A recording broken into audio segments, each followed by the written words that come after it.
Assalamualaikum warahmatullahi wabarakatuh, sahabatku. Video kali ini membahas tentang materi training dengan judul atau topiknya 25 etos kerja. Nah, apa itu etos kerja? Etos kerja adalah gabungan seluruh kemampuan, pemahaman, pemikiran, rencana, sikap, perilaku, dan tindakan serta budaya yang memungkinkan satu pekerjaan bisa berjalan dengan baik dan benar. Ya, jadi etos kerja itu mencakup seluruh yang ada di kegiatan kerja, termasuk rencana, pemahaman, motivasi, ya, sikap dan perilaku, dan lain sebagainya, sehingga satu kegiatan atau pekerjaan itu bisa berjalan dengan baik dan benar. Nah, oleh karena itu cakupannya etos kerja ini banyak sekali, mulai dari urusan spiritualitas, mengelola diri sendiri, mengelola orang lain, dan lain sebagainya. Ya, baik, kita mulai. Etos kerja yang ke-1 adalah kita ini tahu tujuan manusia itu diciptakan. Ya, jadi untuk apa Tuhan itu menciptakan manusia? Coba kita berpikir dan merenung, mencari tahu. Ya. Dalam firman-Nya Allah itu mengatakan bahwa tidak aku ciptakan jin dan manusia kecuali untuk beribadah kepadaku. Ya, ini jelas. Di sini adalah sesuatu pemahaman yang mendasar kita sebagai manusia yang tadinya tidak ada, kemudian diciptakan, dan yang menciptakan Allah itu punya tujuan kita manusia itu untuk beribadah kepadanya. Nah, waktunya berapa lama? Ya, satu hari itu ya 24 jam itu untuk beribadah. Nah, nanti kita akan tahu bahwa ibadah itu dibagi dua, satu ibadah ritual dan satu ibadah sosial. Jadi, Allah itu menciptakan manusia ini tujuannya tidak lain adalah untuk beribadah kepadanya. Nah, kerja ini termasuk bagian daripada ibadah. Oleh karena itu, yang mendasar sekali pemahamannya bahwa kita ini tahu manusia ini diciptakan untuk apa. Ya, sekali lagi, manusia diciptakan hanya untuk beribadah kepadanya. Dan kerja adalah bagian daripada ibadah itu. Kemudian etos yang kedua, kita ini harus memiliki tujuan hidup yang jelas. Karena apa? Tujuan hidup itu akan mempengaruhi seluruh perilaku kita, ya. Tujuan itu akan mengawal, ya, sikap dan kegiatan kita sehari-hari. Ya. Dan kita rumuskan bahwa tujuan hidup kita yang paling hakiki adalah mencari kebahagiaan dunia dan akhirat yang diridhoi oleh Allah. Jadi, kalau kita sudah memasang atau merumuskan tujuan ini, maka nanti seluruh kegiatan, seluruh sikap dan perilaku kita akan dikawal supaya kita ini tetap dalam kondisi bahagia dan baik di dunia maupun di akhirat. Sebagai contoh, kalau kepingin kita ini bahagia di dunia, tentu kita melakukan hal-hal yang baik, ya. Kemudian hal-hal yang positif juga. Kalau kita kepingin bahagia di akhirat, kita juga mencari bekal akhirat, kita tidak berani melakukan hal-hal yang negatif, contoh di pekerjaan kita menyimpang, melanggar aturan, bahkan korupsi umpamanya saja, ini tidak berani. Karena apa? Kita akan tidak bahagia nanti di akhirat pada saat kita melakukan satu hal yang negatif. Ya, jadi ini juga mendasar sekali. Nanti kaitannya dengan kegiatan kerja, bahwa kalau kita ini memiliki tujuan yang jelas, hidup bahagia, dunia akhirat, berarti nanti di dalam kerja, ya, yang paling tidak 8 jam sehari itu, kita berusaha, ya, bagaimana selama 8 jam itu bisa bahagia. Tentu, tindakan-tindakan, perilaku kita di dalam kegiatan kerja nanti juga akan membawa secara keseluruhan bahagia, baik di dunia maupun di akhirat. Etos kerja yang ketiga, ya, paham mengenai hakikat kerja. Ya, jadi kerja ini sementara mungkin kita pemahamannya kerja ini hanya mencari uang begitu, ya. Padahal hakikatnya tidak seperti itu. Seolah-olah kerja ini urusannya urusan dunia, urusan dengan manusia, kan begitu. Nah, ini sebetulnya tidak seperti itu. Hakikat kerja ini ternyata sangat dalam kaitannya dengan hal-hal yang berkait dengan spiritualitas. Jadi kerja itu adalah urusan dunia juga akhirat, karena tidak ada sekecil apapun kita ini berbuat pasti akan dibalas ya oleh Allah, baik itu di dunia maupun di akhirat. Sehingga kerja itu juga satu kegiatan yang juga diperhitungkan baik di dunia maupun di akhirat. Jadi kerja ini urusannya adalah dunia akhirat. Urusannya bukan hanya dengan manusia, tetapi yang jauh lebih banyak ya, bahwa kerja ini urusannya dengan Allah, karena semua potensi, semua kekuatan itu Allah yang memberikan, dan bahkan rezeki atau gaji yang kita terima, rezeki yang kita terima itu dari Allah. Jadi hakikatnya bekerja itu urusannya dengan manusia, tetapi juga dengan Allah. Kemudian kerja itu yang dicari tidak hanya sekedar uang, tetapi yang dicari juga pahala. Karena apa? Karena kerja ini melakukan kegiatan, sekecil apapun kegiatan kita pasti akan dibalas oleh Allah. Nah, kerja ini kalau nanti baik kerjanya, semangatnya tinggi, etos kerjanya baik, maka nanti juga akan mendapatkan pahala. Kemudian satu hal lagi yang penting, di dalam bekerja kita ini sering menganggap pengawas kita ini adalah atasan atau bos kita.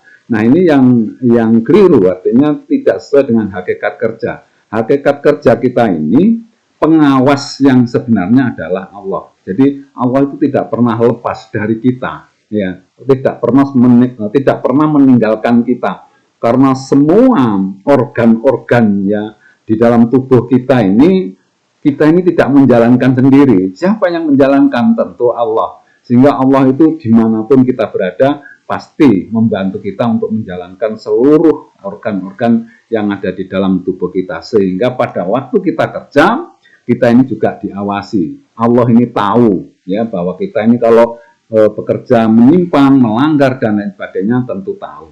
Cuma sekarang ini pemahaman kita seolah-olah yang mengawasi kita ya itu adalah atasan, supervisor, bos kita atau pimpinan kita begitu ya. Jadi tidak seperti itu ya.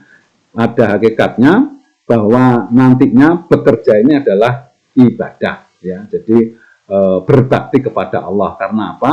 Karena kegiatan kita bekerja ini sebetulnya manfaatnya tidak untuk kita sendiri, tetapi untuk banyak orang, termasuk keluarga dan orang lain. Ya, sehingga pemahamannya bahwa hakikat kerja ini adalah ibadah. Itu etos yang ketiga. Sehingga nanti bisa bagaimana kita bekerja dengan baik kalau pemahaman kita ini bahwa kerjanya adalah ibadah. Etos yang keempat, berusaha hidup seimbang. Ya, hidup ini bukan hanya di dunia, tetapi kehidupan yang sangat panjang itu justru di akhirat. Nah, bagaimana kita menyeimbangkan kepentingan dunia dan juga kepentingan akhirat. Ya. Meyakini hal ini akan bersikap untuk mempersiapkan keduanya. Ya. Kehidupan di dunia dan akhirat itu sama pentingnya. Tetapi ada catatan bahwa di akhirat itu nanti hanya kita menerima pengadilan. Jadi mempertanggungjawabkan apa yang kita berbuat di dunia.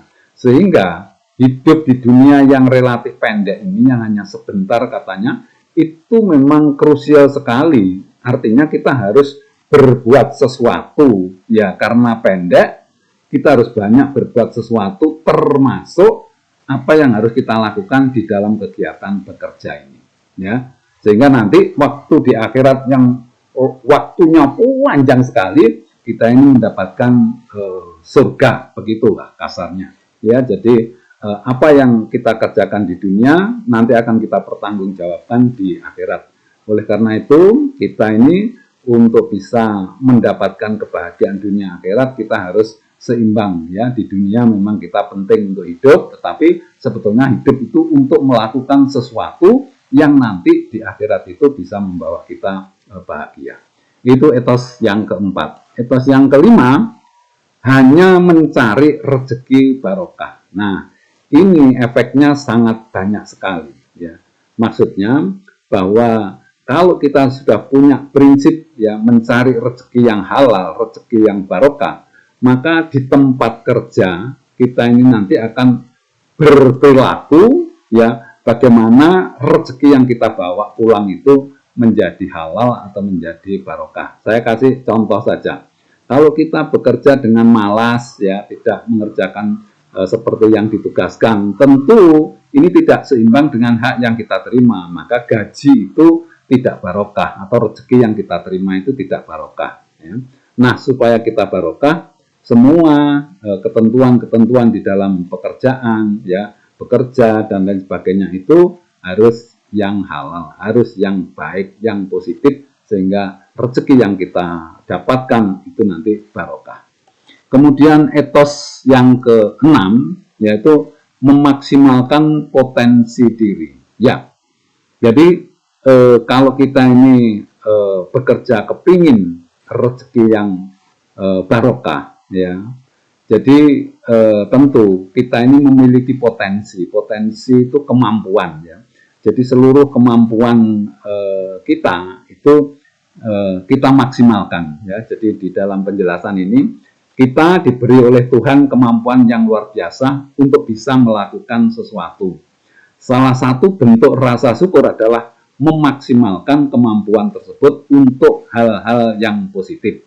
Ya, tentu potensi kita manfaatkan pada saat di tempat kerja atau pada saat kita bekerja, karena kaitannya nanti dengan kegiatan bekerja, etos kerja. Ini adalah etos yang keenam, jadi memaksimalkan potensi diri.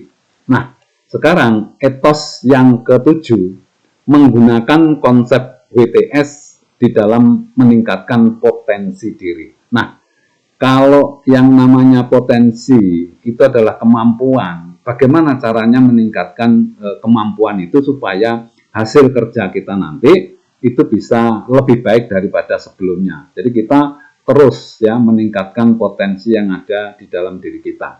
Itu menggunakan konsep WTS. W itu apa? Sebagai worker. Worker itu yakni menjadi pekerja atau melakukan pekerjaan dengan baik. Itu worker. Kemudian konsep atau peran T yaitu sebagai teacher, yakni menjadi guru yang baik. Artinya kita ini sekecil apapun pasti memiliki kemampuan, ya, kepintaran, kecerdasan gitu loh, punya pengalaman lah. Itu kita tularkan kepada orang lain, tentu yang belum punya pengalaman seperti kita gitu. Ya, jadi kita berperan sebagai guru dimanapun kita berada, ya, kita menularkan ilmu kita kepada orang lain. Kemudian konsep yang ketiga adalah berperan sebagai S, sebagai student. Student itu adalah murid, ya, murid yang selalu belajar, ya, dengan baik. Nah, kita sebagai karyawan atau pegawai atau apalah, ya, itu selalu berperan sebagai student. Artinya kita kapan saja, ya, di mana saja kita melakukan kegiatan belajar. Belajar kepada siapa? Kepada orang lain, ya, orang lain. Kemudian belajar juga bisa dari buku dan lain sebagainya. Pokoknya tiga peran itu kita kita laksanakan, kita lakukan secara simultan, yaitu sebagai worker, sebagai pekerja, kemudian T-nya teacher sebagai guru, dan S-nya sebagai student. Ya. Kemudian ini tadi etos yang ketujuh. Etos yang kedelapan, bekerja tanpa tunggu perintah. Nah, ini kalau kita sebagai karyawan atau pegawai, ya, kita tidak perlu, ya, bekerja ini harus selalu menunggu perintah, kemudian ditunggu, ya. Itu kita harus sudah tahu pekerjaan kita, ya. Ini ditulis di sini, tidak akan efektif jika bekerja selalu menunggu perintah. Baik ada atasan atau tidak, seharusnya kita sibuk mengerjakan tugas-tugas yang memang ditugaskan kepada kita. Ini etos yang ke-8. Jadi bekerja tanpa menunggu perintah. Ya, artinya kita tahu pekerjaan kita, kemudian kita tidak perlu disuruh pun kita harus melakukan pekerjaan atau kegiatan. Kemudian etos yang ke-9, mampu mengendalikan rasa kecewa. Ya, rasa kecewa itu bisa muncul setiap saat, di mana di tempat kerja itu bisa, ya, kecewa. Katakanlah kita dimarahi oleh atasan, kita tidak sependapat dengan atasan, kita merasa dikucilkan, ya, bersaing dengan teman, kemudian tahu kalau temannya naik pangkat, kemudian sudah lama tidak naik pangkat, nah itu menimbulkan rasa kecewa di tempat kerja. Nah, kalau kecewa itu muncul, ya, itu gandengannya, ya, rumusnya itu adalah turunnya motivasi, ya, turunnya motivasi kerja. Sehingga kalau di tempat kerja ini kita merasa ada sesuatu yang membuat kita kecewa, supaya motivasi kerja kita ini tidak turun, maka kita harus berusaha, ya, berusaha untuk menghilangkan kekecewaan. Contoh umpamanya saja, sudah 5 tahun kok tidak naik pangkat, umpamanya saja, terus mengikuti tes kenaikan pangkat kok tidak berhasil, umpamanya saja. Nah, itu kan bisa kecewa. Nah, kita harus mengendalikan supaya kecewa itu segera hilang, ya, dengan cara-cara spiritualitas, ya. Contoh umpamanya saja, kita meyakini bahwa apa yang terjadi saat ini adalah yang terbaik. Kemudian Tuhan itu selalu tahu apa yang terjadi pada diri kita. Kalau kita tidak lulus, ya, mengikuti tes kenaikan pangkat atau apalah, nah, itu artinya Tuhan juga tahu, dan Tuhan itu menentukan bahwa kamu tidak lulus saja, gitu. Asal yang penting kita ini segala sesuatunya harus sudah berusaha semaksimal mungkin, ya, menggunakan potensi kita semaksimal mungkin dengan motivasi yang tinggi. Tetapi kalau itu tidak berhasil, berarti memang Allah menghendaki seperti itu, ya. Jadi etos ke-9 ini kita mampu mengendalikan rasa kecewa. Karena apa? Rasa kecewa itu adalah musuhnya motivasi, ya. Tadi rasa kecewa muncul, motivasi itu turun. Oleh karena itu kita harus bisa mengelola perasaan kecewa. Kemudian etos kerja, ya, atau etos yang ke-10, yang menjunjung tinggi integritas, ya. Satunya kata dengan perbuatan, ya, sulit untuk diusahakan dan sudah jarang ditemukan, ya, katanya begitu. Tapi tidak, ya, kita harus berprinsip bahwa yang namanya kejujuran, ya, menepati janji, loyal, itu adalah kuncinya kita sikap, perilaku, integritas itu seperti itu. Jadi bagaimanapun apapun yang terjadi, kita harus tetap memegang teguh yang namanya integritas, terutama kejujuran, ya, terus kemudian ketepatan di dalam kita berjanji, atau ketepatan dalam kita merancang sesuatu dan mengerjakan sesuatu, ya. Jadi isinya integritas itu adalah satunya apa yang kita ucapkan dengan perbuatan kita. Itu etos kerja yang ke-10. Sekarang etos kerja yang ke-11 atau etos yang ke-11, ya. Semua orang dianggap sebagai guru. Apa maksudnya ini, ya? Kalau kita ini mau maju, kuncinya adalah belajar. Salah satu cara adalah belajar dengan orang lain, seperti tadi konsep BTS tadi. Belajar pada orang lain akan efektif kalau kita mengakui bahwa orang lain diakui sebagai guru kita.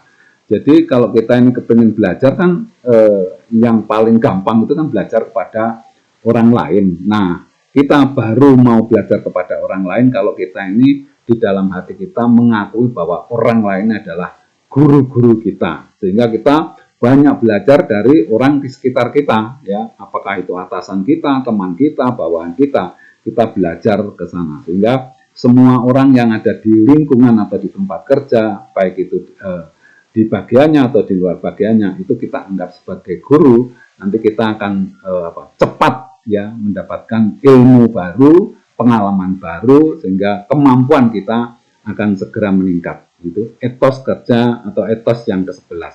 Sekarang etos yang ke-12, berusaha untuk jujur. Ya, ini sukses yang bernilai tinggi jika diperjuangkan dengan tingkat kejujuran yang tinggi. Kejujuran saat ini menjadi barang langka, tetapi bagaimanapun jujur tetap emas dengan harga yang mahal. Ya, jadi walaupun di zaman sekarang ini kejujuran itu sudah jarang, tetapi kita harus memiliki prinsip, ya bahwa kita harus berbuat atau bersikap jujur, seperti kalau tadi saya menjelaskan mengenai integritas, karena integritas itu salah satu unsurnya yang paling penting adalah kejujuran, dan ini masuk ke etos yang ke-12. Kemudian etos yang ke-13 itu kita pandai menghargai dan mengatur waktu. Ya, waktu itu sangat berharga, ya. Kemudian waktu itu tidak bisa kembali. Artinya kalau kita sudah lewat, ya sudah hilang. Kalau kita tidak memanfaatkan, berarti kita kehilangan waktu itu. Ya. Salah satu yang membuat kegiatan kita efektif jika kita mampu mengatur waktu. Waktu adalah salah satu karunia yang diberikan oleh Allah kepada kita, sama untuk semua manusia. Jadi maksudnya pada saat atau hari ini kepada kita diberikan waktu sama 24 jam sehari.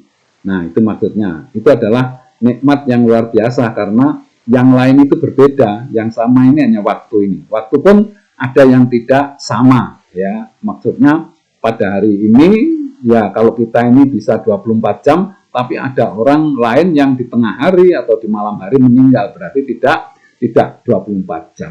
Sehingga sebetulnya waktu pun kita ini agak berbeda, tetapi ada yang sama kalau kita dalam kondisi masih hidup seperti ini. Oleh karena itu, mengatur waktu itu sangat berharga, karena waktu kalau kita tidak gunakan maka dia akan hilang gitu saja. Jadi etos yang ke-13, pandai menghargai dan mengatur waktu. Sekarang etos yang ke-14, bisa melayani bawahan, teman, dan atasan. Ya, di tempat kerja ada 3 level yang kita harus bekerja sama, yakni bawahan tentu karena kita tidak bisa bekerja sendiri dan kita sangat dibantu oleh bawahan. Kemudian teman, ya, karena kita harus koordinasi, harus bekerja sama dengan teman satu level. Kemudian atasan kita, ya, kita diperintah, ya, diberi pekerjaan dari atasan, sehingga kita harus bisa yang melayani ketiga unsur ini, baik itu bawahan, teman maupun atasan, ya.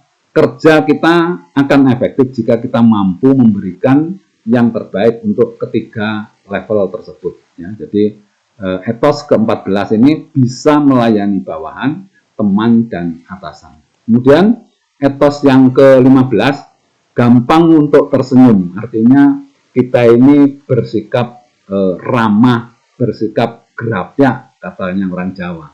Jadi ini penjelasannya, senyum adalah trigger yang paling ampuh untuk berhubungan dengan orang lain, ya. Jadi dengan kita tersenyum, wajah ceria, itu memudahkan kita untuk berkomunikasi, memudahkan kita untuk berhubungan, ya. Karena kita ini tidak bisa hidup sendiri, tidak bisa bekerja sendiri, harus terkait dengan orang lain. Oleh karena itu kita harus banyak senyum, ramah, begitu. Kemudian walaupun senyum tidak perlu beli, tetapi tidak semua orang mampu tersenyum dalam menghadapi masalah. Nah, ini memang kenyataannya seperti itu. Jadi senyum itu meskipun tidak beli, tapi juga sulit juga orang untuk tersenyum. Ya, etos yang ke-15 ini mengharuskan kita untuk gampang, ya, tersenyum. Artinya kita ini ramah, ya, kemudian gerapyak katanya orang Jawa, supaya mudah komunikasi kita. Ini etos yang ke-15. Etos yang ke-16, mau meminta maaf dan memaafkan. Jadi di dalam urusan bekerja pasti kita ini bisa berbuat salah, ya, atau juga teman kita berbuat salah, ya. Jadi catatan di sini, konflik di tempat kerja seringkali dapat diselesaikan dengan jabat tangan atau saling memaafkan. Sayang sekali karena ego kita ada perasaan gengsi untuk minta maaf dan memaafkan. Jadi kita ini sering ada gengsi, ya, tidak mau minta maaf, dan kita ini ada perasaan yang gengsi juga, sulit untuk memaafkan. Nah, ini akan mengganggu kegiatan kerja kita karena kita harus bekerja sama dengan orang lain, maka kita harus mudah atau mau minta maaf dan mau memaafkan orang lain. Ini etos yang ke-16. Etos yang ke-17, memiliki disiplin yang tinggi, ya. Tidak ada orang sukses tanpa disiplin yang tinggi. Disiplin dapat memastikan bahwa pekerjaan dilaksanakan sesuai dengan rencana, ya. Jadi disiplin itu adalah melakukan sesuatu sesuai dengan rencana, sesuai dengan aturan, ya. Dan kemudian kita disiplin, terutama yang kelihatan itu adalah disiplin terhadap waktu, walaupun disiplin terhadap anggaran, disiplin terhadap target dan lain sebagainya itu penting, tetapi waktu itu yang betul-betul kelihatan, jadi disiplin waktu. Itu etos yang ke-17, memiliki disiplin yang tinggi. Etos yang ke-18, bekerja dengan motivasi yang tinggi. Ya, motivasi ini gandengannya adalah potensi. Ya, potensi dikalikan motivasi itu hasilnya adalah kinerja atau hasil kerja kita. Ya, jadi motivasi adalah salah satu faktor yang penting untuk mendapatkan kinerja, gitu ya. Jadi memiliki kemampuan sebesar apapun, ya tidak ada gunanya kalau tidak ada motivasi. Jadi potensi sebesar apapun, kita memiliki kemampuan seperti apapun, kalau tidak diikuti dengan motivasi yang tinggi, ya hasilnya ya tetap rendah. Tapi sebaliknya juga gitu. Motivasi tinggi kalau tidak punya potensi ya tidak bisa kerja. Tetapi ada catatan bahwa antara potensi dan motivasi itu cara mengelolanya lebih sulit motivasi. Karena kalau potensi itu tidak ada kaitannya dengan perasaan hati ya. Tetapi kalau motivasi itu sangat terkait dengan perasaan, ya rasa kecewa, ya kemudian rasa menyesal, rasa iri dan lain sebagainya. Nah itu terkait dengan motivasi. Oleh karena itu tadi ada bagaimana kita ini bisa mengelola rasa kecewa tadi itu. Supaya apa? Supaya motivasi itu tetap tinggi. Ya. Jadi etos ke-18 bekerja dengan motivasi yang tinggi agar kinerja kita bisa juga tinggi, maksimal begitu sehingga sesuai dengan hak atau rezeki yang kita terima. Etos yang ke-19 tidak mudah untuk menyerah. Jadi keberhasilan akan menjauh pada orang yang mudah menyerah, katanya begitu. Kesulitan bukan untuk ditinggalkan tetapi dihadapi sampai ditemukan solusinya ya. Jadi kesulitan seperti apapun sebetulnya bisa ya dicarikan jalan keluarnya, dicarikan solusinya. Kita bisa minta bantuan orang lain, bisa minta bantuan atasan supaya masalah ya kesulitan yang kita hadapi bisa diselesaikan. Ya, jadi etos ke-19 adalah tidak mudah menyerah gitu. Kemudian etos yang ke-20 ya, pasang target yang menantang. Jadi kalau kita melakukan sesuatu, ya itu harus kita pasang target. Ya. Target yang kita pasang akan mempengaruhi perilaku dan usaha kita. Target yang menantang dan realistis akan memberikan dorongan dan kepuasan kerja. Ya, jadi kalau kita ini mengerjakan sesuatu, memasang target dengan tidak memasang itu sangat beda. Ya perilaku kita. Kalau kita memasang target itu usaha kita luar biasa. Berjuang supaya target itu tercapai. Tapi kalau kita tidak pasang target ya sekenanya enak-enak. Jadi sudah waktunya panjang, hasilnya juga tidak baik gitu. Nah, kalau kita ini masang target ya selain kita ini berusaha, nanti kalau tercapai kita ini menjadi puas. Jadi ada kepuasan kerja di situ ya. Jadi pasang target yang menantang tetapi yang realistis. Artinya sangat mungkin bisa dicapai dengan usaha yang maksimal. Jangan sampai pasang target itu terlalu tinggi, justru malah nanti terjadi demotivasi. Ini etos kerja yang ke-20, pasang target yang menantang.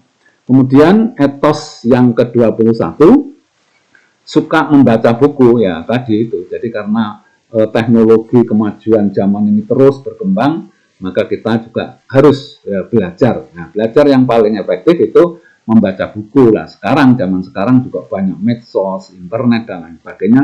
Itu bisa kita belajar dari internet, medsos dan lain sebagainya. Ya, tidak harus dari buku saja. Ya.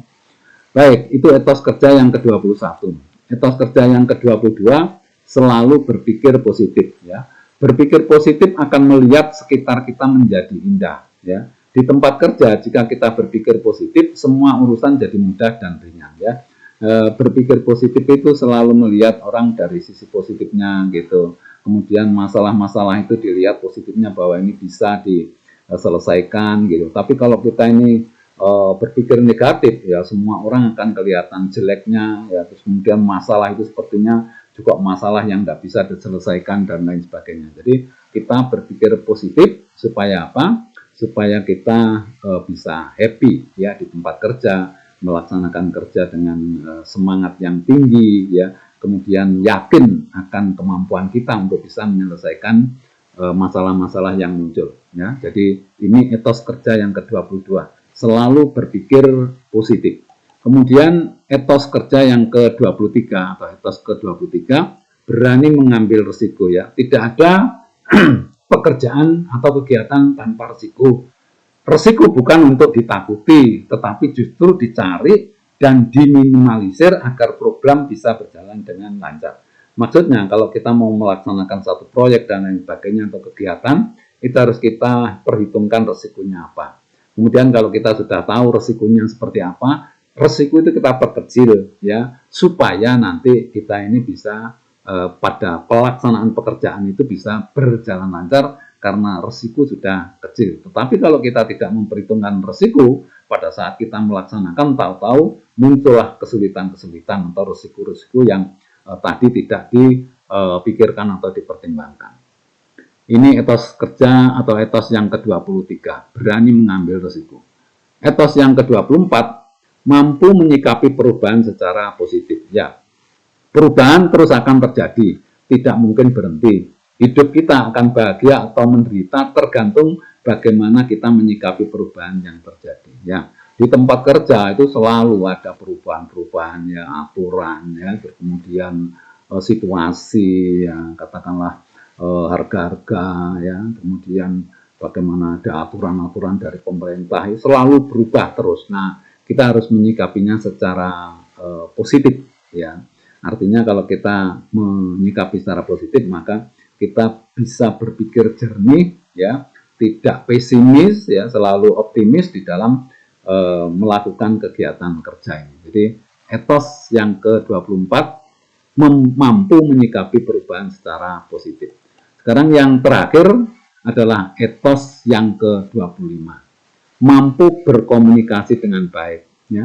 Kegiatan organisasi akan berjalan lancar jika orang-orang di dalamnya mampu berkomunikasi dengan baik. Kunci sukses komunikasi adalah hubungan pribadi yang baik, kemudian menyampaikan dengan cara yang baik, dan kita tahu siapa yang kita ajak berkomunikasi. Jadi mau tidak mau di satu kegiatan di perusahaan, di organisasi, kita ini harus bisa berhubungan, bisa berkomunikasi dengan orang lain. Kenapa? Supaya kegiatan bekerja sama, ya, kegiatan operasional di dalam organisasi itu bisa berjalan baik, manakala kita ini mampu berhubungan, mampu berkomunikasi dengan baik.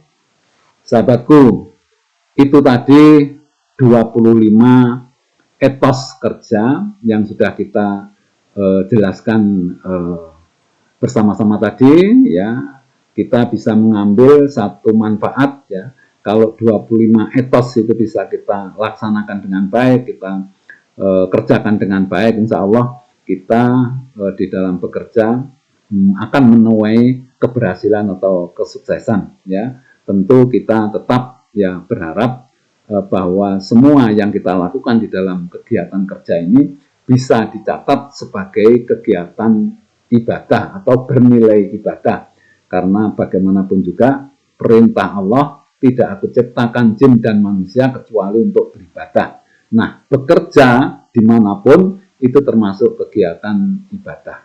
Ya, ibadah sama seperti ibadah yang lain, dalam hal bekerja ini kita harus punya niat ya, bahwa kerja ini hanya untuk Allah, kemudian kita ini yakin diawasi oleh Allah, kemudian kita ini harus ikhlas ya.